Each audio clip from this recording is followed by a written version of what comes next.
Attention, si tu fais l'une de ces 3 erreurs durant ton cutting, tu risques de foirer ta pesée. Je m'appelle Raphaël, je suis diététicien nutritionniste, diplômé d'État, spécialisé dans les sports de combat et j'aide mes combattants à réussir leur pesée tout en étant au top de leur forme sur le ring. Et une grosse partie de mon travail, c'est de faire réussir leur pesée. Puisque oui, la pesée, c'est un gros stress pour les combattants. Et généralement, ils savent pas forcément comment faire ou ils se prennent au dernier moment.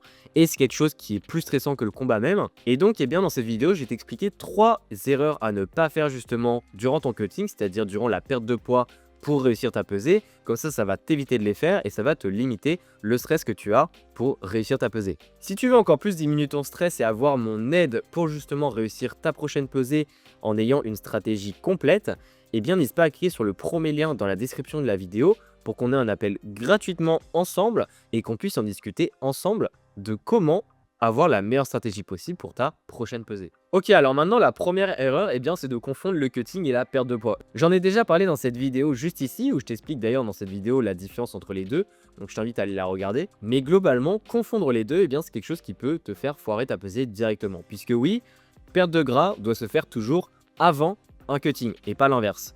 Et si tu penses que durant un cutting, il faut perdre du gras, c'est peut-être aussi quelque chose qui peut te faire foirer ta pesée. Puisque si tu essayes de perdre du gras la semaine avant ta pesée, qui doit être normalement le moment où tu prépares le cutting, tu vas tellement créer de fatigue que certes, tu peux réussir ta pesée dans ce cas-ci, mais tu vas être tellement fatigué par la suite que la récupération ne va pas être suffisante.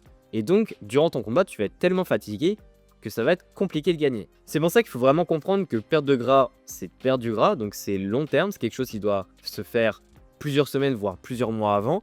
Et le cutting, c'est perdre de l'eau. Autrement dit, c'est quelque chose qui se fait vraiment les jours avant une compétition. Il y a par exemple un de mes boxeurs, et j'ai fait la vidéo qui va s'afficher par ici, comment j'ai fait pour lui faire perdre 6,9 kg en seulement 3 jours. Mais il faut comprendre en fait que c'est 6,9 kg en 3 jours qu'il a perdu pour passer de 80,7 kg à 73,8 kg. C'était seulement de l'eau et c'était seulement du cutting, puisque la perte de gras, on l'avait fait avant. La deuxième erreur, c'est de commencer justement le cutting trop tôt. Je t'ai dit que c'était 2-3 jours avant, je t'ai pas dit que c'était une semaine avant. Pourquoi est-ce qu'on arrête la perte de gras une semaine avant la pesée? Parce que après on va revenir en maintenance pour aider le combattant à refaire le plein d'énergie, puisque oui, la perte de gras, ça fatigue. Donc forcément, il faut remonter les calories pour justement qu'il puisse être en maintenance, pour qu'il puisse se sentir un peu plus frais pendant quelques jours. Après, on peut déjà commencer à préparer différentes stratégies, comme par exemple le water loading, ce que j'avais fait avec Pierre. Encore une fois, si tu veux toute la stratégie et mieux comprendre son cas pratique, puisque c'était un cutting qui était quand même de 9% de son poids de corps, n'hésite pas à regarder la vidéo par ici. Mais globalement, si tu coupes trop tôt les choses, donc notamment le sodium, si tu le diminues une semaine avant au lieu de le diminuer seulement 3 jours avant la pesée, ou alors si tu fais ça aussi avec les glucides, bref, si tu diminues trop vite les techniques de cutting, comme par exemple le pauvre en sodium, le pauvre en fibres, le pauvre en glucides, également la déshydratation, ça va complètement te flinguer, ça va complètement te fatiguer et tu n'auras pas du tout le temps à la fois de récupérer, mais surtout que ton corps, physiologiquement parlant, il va essayer de lutter contre ça. Donc, il va se réadapter durant ta semaine de cutting, ce qui fait qu'au milieu de ta semaine de cutting, en fait, tu vas stagner au niveau du poids, puisque ton corps va faire un maximum de rétention d'eau, et il est même possible qu'il fasse tellement de rétention d'eau que tu ne peux plus du tout réussir ta pesée. C'est pour ça que si tu commences trop tôt ton cutting, il y a des chances que justement ton cutting se passe très mal. Donc au début, ça se passe bien, mais après, ça se passe mal au moment où tu commences à stagner. Donc c'est pour ça que tu dois avoir un très bon timing.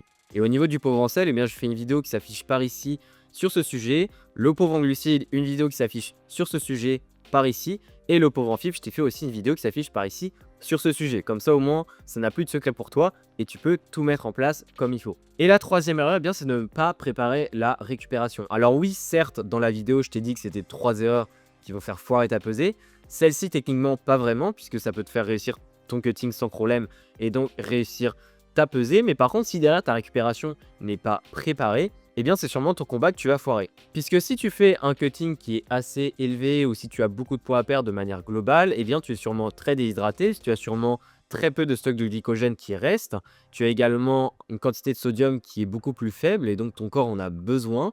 Bref, il faut que tu aies une bonne stratégie de réhydratation, de récupération de glycogène et ça se fait pas n'importe comment. Sauf que si tu n'as pas de plan précis, ça risque d'être compliqué. Et pour que tu aies une idée, globalement, quand tu commences tes 3 jours de cutting avant une pesée, il faut déjà exactement ce que tu dois manger le jour après ta pesée pour justement bien récupérer. Si tu décides de te pencher sur la récupération seulement après avoir fini ta pesée, eh bien c'est que tu es déjà beaucoup trop en retard et ta récupération va très mal se passer. Donc la première étape que je t'invite à faire, eh bien c'est de développer une boisson d'effort qui est adaptée pour toi, puisque ça c'est primordial après ta pesée pour te réhydrater rapidement, qui sera toujours la première étape de la récupération. Et ensuite, la deuxième chose, eh bien, c'est de vraiment bien planifier tes apports en glucides dans la journée, mais également tes apports en sel pour justement refaire le stock pour être à fond lors de ton combat. Évidemment, si tu veux de l'aide pour ta récupération, eh bien, n'hésite pas à cliquer sur le premier lien dans la description de la vidéo pour qu'on puisse en parler ensemble, puisque oui, je gère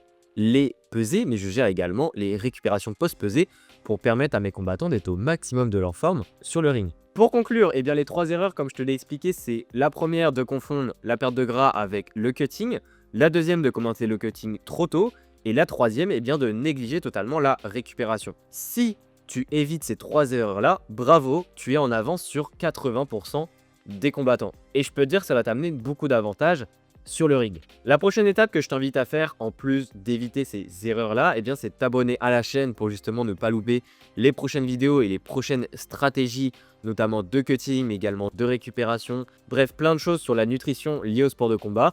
Et si d'ailleurs tu as des idées de vidéos à aborder, n'hésite pas à lâcher un commentaire, ça fait toujours plaisir à lire. Et on se dit à très vite.